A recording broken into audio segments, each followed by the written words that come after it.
os modificadores. Vamos só observar aqui, pessoal, na nossa classe A. O que a gente tem, pessoal? A gente tem dois construtores, que a gente viu, então, no vídeo passado, e a gente tem, então, aqui uma propriedade, um atributo, int idade. Beleza? O que acontece do jeito que ele está escrito, pessoal? Quando a gente não declara um modificador para ele, ou seja, qual é o tipo de acesso que as classes têm acesso a essa propriedade, ele é definido como público.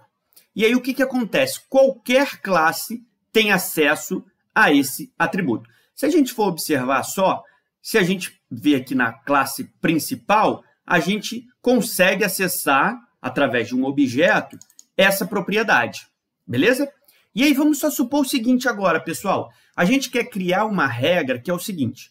As nossas classes, quando a gente for instanciar ou quando a gente for atribuir um valor, elas só podem aceitar idades maiores do que 23 anos.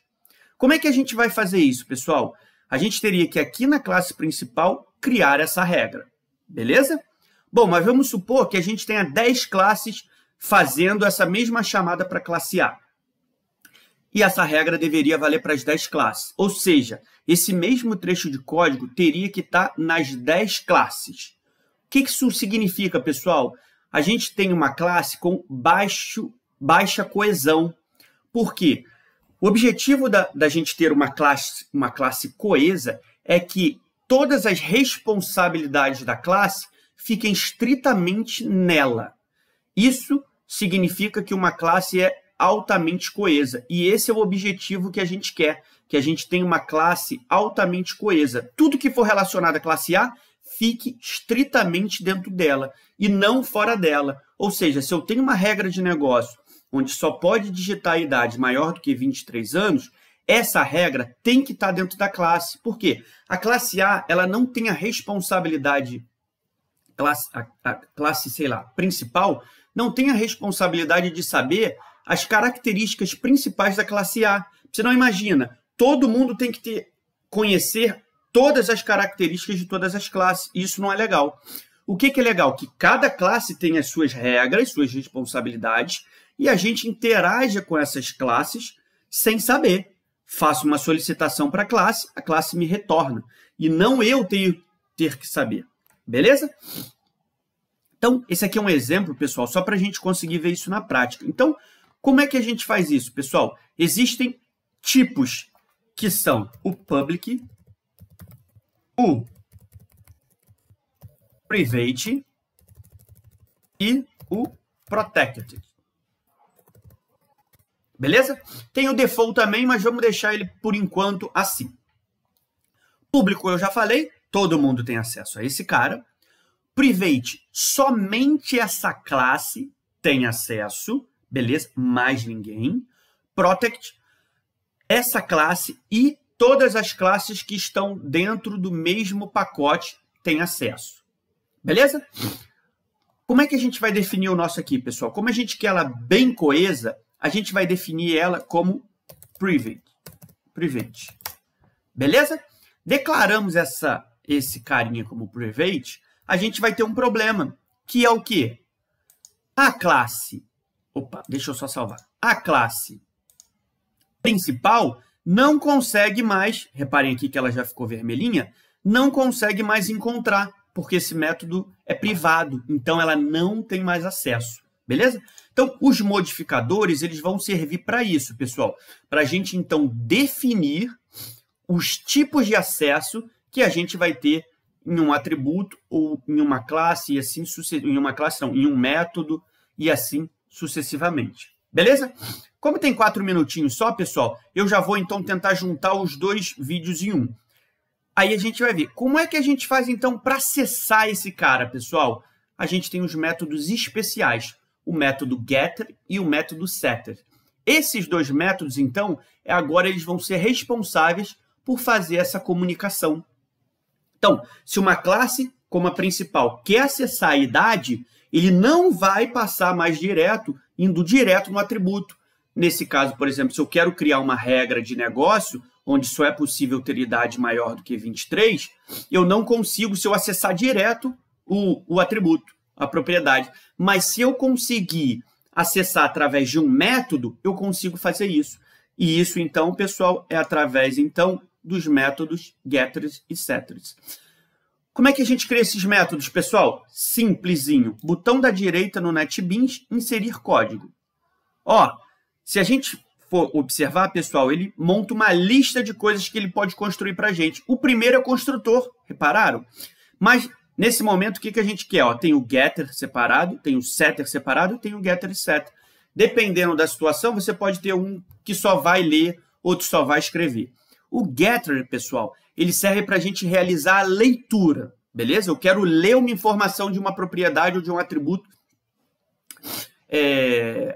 dessa classe. Eu vou utilizar o getter. Eu quero inserir, ou seja, eu quero atribuir um valor a esse atributo. Eu uso o setter.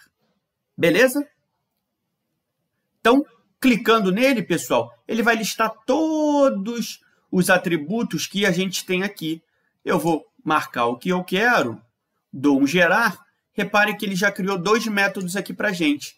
O get, se a gente for observar, ele é public, ou seja, todas as classes conseguem ter acesso a ele, e ele tem um return, reparem, ou seja, ele vai retornar alguma coisa quando alguém estiver chamando. Vamos só lembrar lá das funções em C, pessoal, fazendo uma analogia, beleza? Lembra? A gente criava uma função, ele tinha um return quando a gente quer ler. Já o set, pessoal, o que acontece? Ele recebe por parâmetro um valor. E esse valor, então, ele atribui àquela variável, nesse caso, aquela propriedade. Beleza? Então, essa variável está recebendo esse valor, então, está sendo atribuído. Show! E aí, se a gente quer, então, criar uma regra, onde é que a gente vai criar? No get ou no set? Se a gente tem que atribuir um valor a essa variável, é no set. Então, o que a gente vai fazer aqui, pessoal? Se idade for menor ou igual a 23, aqui é só o nosso exemplo, tá bom, pessoal? Se ela for menor ou igual, o que eu vou fazer? System.out.println idade menor que 23 anos. Vou mostrar essa mensagem para o usuário. E aí, pessoal, o que eu posso fazer? Eu posso chegar aqui e colocar a idade, por exemplo, com um valor negativo. Por quê? Se eu percorrer e ele tiver com valor negativo, eu sei que a idade está errada. Beleza? São coisas aqui que eu estou definindo só para a gente ver. Se não, pessoal, ou seja, a idade é maior ou igual a 23, eu, então, declaro ela, coloco diz.idade, ou seja, recebendo idade. Pessoal, vamos só relembrar por que tem o diz.idade aqui. Reparem que a gente tem duas idades. A gente tem a idade que está sendo passada pelo parâmetro, beleza? Pelo método, beleza? E a gente tem a idade que faz parte dessa classe. O diz representa a idade dessa classe, beleza? Então, por isso que tem diz.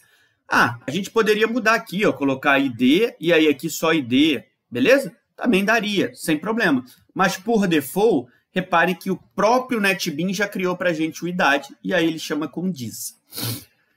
É isso, pessoal. Vamos testar, então, agora o nosso programa. Aqui não vai funcionar mais isso daqui. Por quê? Porque agora a gente vai precisar chamar através do método. Qual método, pessoal? Get idade. Beleza? Vou tirar aqui, ó. Não vou mais passar nesse construtor. E eu vou chamar aqui, então, atribuindo através do método. O que eu faço? Lembra, antes eu acessava direto o atributo, agora eu vou chamar o método. .set. E aí eu passo o valor que eu quero, por exemplo. Eu vou passar o valor 18, pessoal. E aí a gente vai testar. Vamos salvar esse cara e mandar rodar. Reparem a mensagem que apareceu. Idade menor que 23. Idade digitada é -1. Então, reparem, pessoal. A regra de negócio agora está dentro da classe. Eu posso ter agora 1000 classes chamando ela, que todas as regras ou todas as classes vão passar pela mesma padronização. Beleza? Ou seja, essa nossa classe agora, então, ela está altamente coesa. Toda a responsabilidade está nela. Ela não distribuiu essa responsabilidade. Para a gente fechar o nosso vídeo, pessoal, já estouramos os 10 minutos, eu vou colocar agora uma idade maior que 23.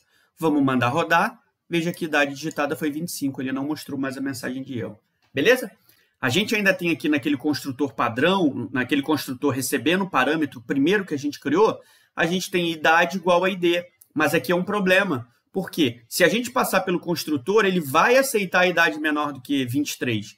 Então, o que a gente tem que fazer aqui, pessoal? Aqui, a gente tem que dar um dis.set idade. E aí, pessoal, nesse cara, passando aqui o ID, ele automaticamente, então, vai chamar o método e ele vai, então, fazer essa validação. Beleza? Ficou faltando esse detalhezinho. Pessoal, fechamos, então, agora o vídeo 2 e 3 juntos. E agora, então, a gente vai para o vídeo 3, e não teremos mais o vídeo 4, que a gente vai ver o toString. Tá bom? Aguardem aí o vídeo 3.